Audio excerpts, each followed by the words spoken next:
आपको बता दें कि गुलाम नबी आजाद ने कल बारामुल्ला जिले में एक रैली की और रैली से संबोधित किया। कांग्रेस से इस्तीफा देने के बाद आजाद ने कश्मीर में पहली रैली की। इन्होंने कहा कि वो 10 दिनों के भीतर अपनी नई पार्टी की घोषणा करेंगे। आजाद ने कहा कि वो 370 के मुद्दे पर लोगों को गुमराह नहीं करना चाहते। आजाद ने कहा कि मैं या कोई क्षेत्रीय दावेदार पार्टी 370 को वापस नहीं ला पाएगी। सभी अपनी अपनी कुर्सियों से खड़े डिस्ट्रिक्ट में आज आके अपने ज़रीन ख्यालात का इज़हार करें। जनाब ताज मोहिद्दीन गुलाम नबी गुलाम नबी है, नबी का गुलाम है।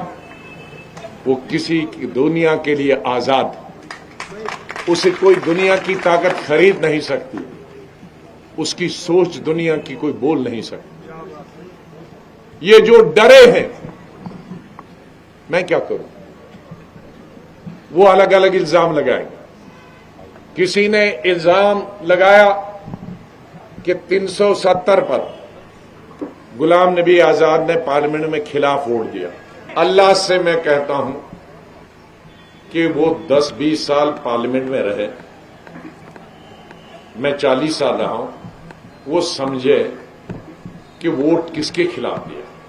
वोट होम मिनिस्टर ने लाया था दफा 370 को खत्म करने का, तो मैं उसके साथ वोट देता कि उसके खिलाफ देता। गुलाम नबी आजाद किसी को गुमराह नहीं करता वोट लेने के लिए। मैं वोट लेने के लिए कोई ऊपर अल्लाह को हाजिर नाजिर करके मैं कभी आपको गुमराह नहीं करूंगा। इस गुमराह में हमारे 1 लाख के लोग गए, 50,000 बेवाएं मरी, 4 से 5 लाख बच्चे हमारे यतीम हो गए, लाखों लोग बेघर हो गए। अभी भी वो ऐसा नारा न दे जो न मेरे हाथ में है न आपके हाथ। पार्लियामेंट में 370 वापस लाने के लिए 2/3 अक्सरियत लोकसभा में होनी चाहिए। जिस पार्टी को मैंने छोड़ा वो 50 से ऊपर जाती नहीं, खुदा न करे कि वो 50 से और आधा हो जाए,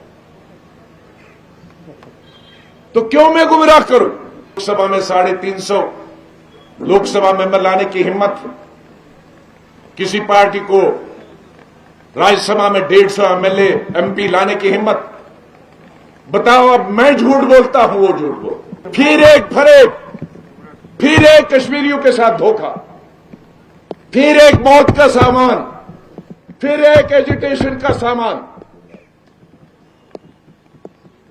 गुलाम नबी आजाद जब तक जिंदा है, उसकी सोच को खत्म करने के लिए तुम्हें मारना पड़ेगा उसे।